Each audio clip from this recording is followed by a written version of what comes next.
Hello, bachcho. Let's read this question. So this question says, there exists a time-varying magnetic field B is equal to alpha t in a cylindrical region of radius a. An equilateral triangular loop of side L is placed inside the magnetic field as shown in its side AB, BC, and CA have resistance R, 2R, and 3R respectively. The potential difference across the side AB is okay.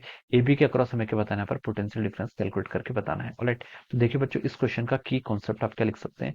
The key concept of this question, इसमें देखिए आपको potential difference क्या करना है, calculate करके बताना है across A B. Okay, तो इस क्वेश्चन का की कॉन्सेप्ट है बच्चों, पोटेंशियल डिफरेंस लिख लीजिए. क्या लिख लीजिए, आपका potential difference. Okay, this will be the key concept of this question. Okay, अब देखिए बच्चों, हम क्या करेंगे, देखिए पहले हम यहाँ पर क्या करेंगे, आपका देखिए इसमें हम देखेंगे कि आपका ईएमएफ कितना इंड्यूस हो रहा है. ओके, देखिए यहाँ पर आपकी कोई करंट फ्लो नहीं कर रही, करंट फ्लो नहीं कर रही, तो हम बता सकते हैं जो भी आपका ईएमएफ होगा और पोटेंशियल डिफरेंस होगा दोनों क्या रहेंगे, आपके सेम रहेंगे. ओके, अब देखिए आपके पास क्या है, इस तरीके से ज्योमेट्री है. देयर एग्जिस्ट ए, यहाँ पर देखिए आपका क्या है, यूनिफॉर्म आपका एक टाइम वेरिंग मैग्नेटिक फील्ड है. Okay, time varying magnetic field है, यूनिफॉर्म है. Okay, in a cylindrical region of radius a. Okay, cylindrical region जिसके रेडियस क्या कर रखी है आपको ए गिवन कर रखी है. And equilateral triangular loop of side L is placed inside the magnetic field. Okay, ये आपका मान लीजिए कोई क्या आपका इक्विलेटरल ट्रायंगल आपका क्या कर रखा है, ऐसे गिवन है. ओके, ये आपका this is end A, this is C, and this one is B. Okay, ये आपको क्वेश्चन में गिवन किया हुआ है. ओके, और देखिए यहाँ पर आपका क्या मैग्नेटिक फील्ड है, मैग्नेटिक फील्ड की डायरेक्शन क्या आपकी इनटू द स्क्रीन. ओके,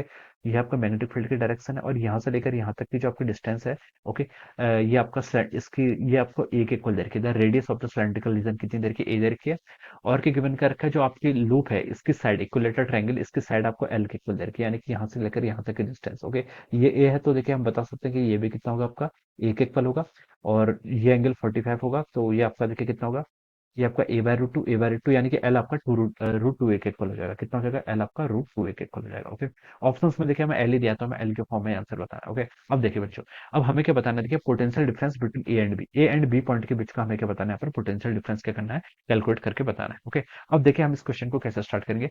पहले हम यहाँ पर देखिए ईएमएफ कैलकुलेट कर लेते हैं. क्या कैलकुलेट कर लेते हैं यहाँ पर, ईएमएफ. ओके, ईएमएफ देखिए जो आपका लूप है एबीसी, एबीसी लूप के करस्पॉन्डिंग देखिए हम क्या लिख सकते हैं, जो आपका ईएमएफ होगा अक्रॉस द लूप एबीसी, ये किसके इक्वल होगा, ये होगा देखिए आपका total flux D five by d T के इक्वल. कितना होगा आपका flux cut divided by d T के इक्वल. ओके, यहाँ पर क्या लिख सकते हैं, आपका D five by d T के इक्वल. ओके, अब देखिए बच्चों, यहाँ पर क्या हो रहा है, आपका मैग्नेटिक फील्ड देखिए, मैग्नेटिक फील्ड क्या आपका इनटू द स्क्रीन है, इनटू द स्क्रीन, और इसका मैग्नीट्यूड क्या कर रहा है, इंक्रीज कर रहा है. तो मैग्नेटिक फील्ड इंक्रीज करेगा, तो हम बता सकते हैं यहाँ पर क्या आएगा, आपका एमएफ इंड्यूस होगा. ओके, और देखिए हम इसको क्या लिख सकते हैं, आपका d by d t of five. Five देखिए फ्लक्स को कैसे लिखेंगे, फ्लक्स होता है आपका B into A. Okay, B देखिए as a function of time given कर रखा है आपको कितना, आपको इसको हम लिख सकते हैं, ये हो जाएगा D by d t of, ये आपसे आपका बी ए हो जाएगा. ओके, क्या लिख सकते हैं, आपका बी और ए. ओके, एरिया वेक्टर और बी वेक्टर दोनों की डायरेक्शन क्या आप देखिए सेम एज्यूम कर लेंगे. ओके, तो हम बता सकते हैं कि इनके बीच का एंगल कितना होगा, जीरो होगा, तो सिंपली हम इसको बी ए लिख सकते हैं. बी आपको क्वेश्चन में अल्फा टी गिवन कर रखा है.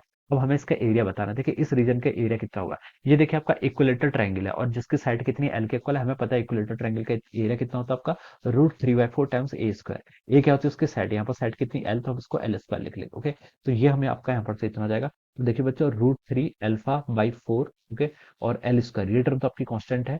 dt बाई dt कितना होगा, वन. तो यहाँ से हम लिख सकते हैं this is the total EMF induce. ABC की वैल्यू आपकी यहाँ पर से आपकी इतनी आ जाएगी. ओके, ये हमने क्या कर लिया, यहाँ पर से आपका कैलकुलेट कर लिया. Okay, this is our EMF induce. Okay, अब ये आपका देखिए टोटल आपका सर्किट का पता चल गया. आपका देखिए जो आपका लूप है, ट्रायंगुलर लूप है, उसका पता चल गया.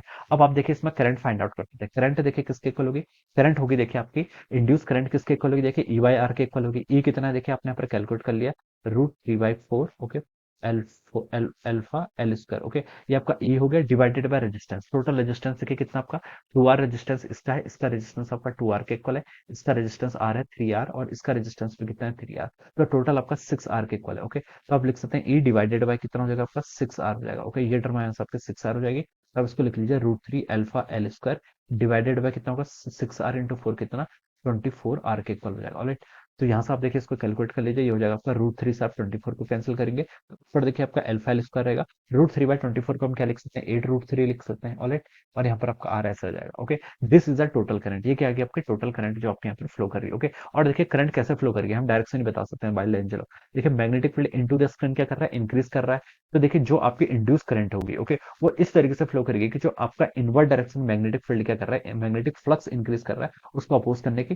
तो देखिए करंट की डायरेक्शन ऐसी होनी चाहिए, current will flow like this. Okay, current आपके सॉरी, करंट इसकी अपोजिट डायरेक्शन फ्लो करना चाहिए. इनसाइड डायरेक्शन में तो देखिए आपका क्या कर रहा है, फ्लक्स इंक्रीज कर रहा है. ओके, तो जो आपकी करंट फ्लो करेगी, करंट की डायरेक्शन आपकी ऐसे होनी चाहिए.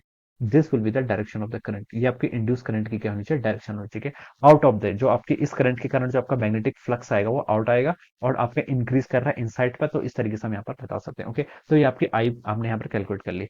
हमें तो देखिए दो पॉइंट ए एंड बी के बीच का पोटेंशियल डिफरेंस कैलकुलेट करना है। ओके, तो देखिए मान लीजिए इस पॉइंट का पोटेंशियल आपका वी ए है, ओके, और इस पॉइंट का पोटेंशियल आपका वी बी है। तो देखिए मैं क्या लिख सकता हूँ, यहाँ से स्टार्ट करता हूँ, क्या लिखता हूँ, वी ए, मैं इस डायरेक्शन में जा रहा हूँ, ठीक है, इसका रेजिस्टेंस इस साइड का आर दे रखा है, तो लिख सकता हूँ कितना ड्रॉप आएगा आपका, देखिए आई आपको पता है, रेजिस्टेंस आपको पता है, तो हम लिख सकते हैं वी ए माइनस आई। आई कितना देखिए आपका, आई की वैल्यू पुट कर लीजिए, alpha l square 8 √3 r into उसका रेजिस्टेंस कितना आर के इक्वल है। इट इज इक्वल टू, यहाँ पर आपका total potential it is equal to B. Okay, V A minus V R is equal to आपका बी हो जाएगा। ओके, ये हमने यहाँ पर से लिख लिया। अब आपको V A minus V B बताना है, क्वेश्चन में आपसे V A minus V B पूछा है, तो इस टर्म को देखिए राइट लेके आएंगे तो आर से तो आर कैंसिल हो जाएगा, और यहाँ पर बच जाएगा आपका alpha l square divided by 8 √3। Okay, तो ये आपका क्या हो जाएगा, this will be the answer of this question. Okay, this will be the potential difference between this point. तो ये किसका इक्वल आ गया, देखिए ऑप्शन सी से मैच कर रहा है, तो हम बता सकते हैं कि ऑप्शन सी क्या होगा इस क्वेश्चन के करस्पॉन्डिंग आपका correct answer. Alright, so I hope you all understood this concept. All the best and thank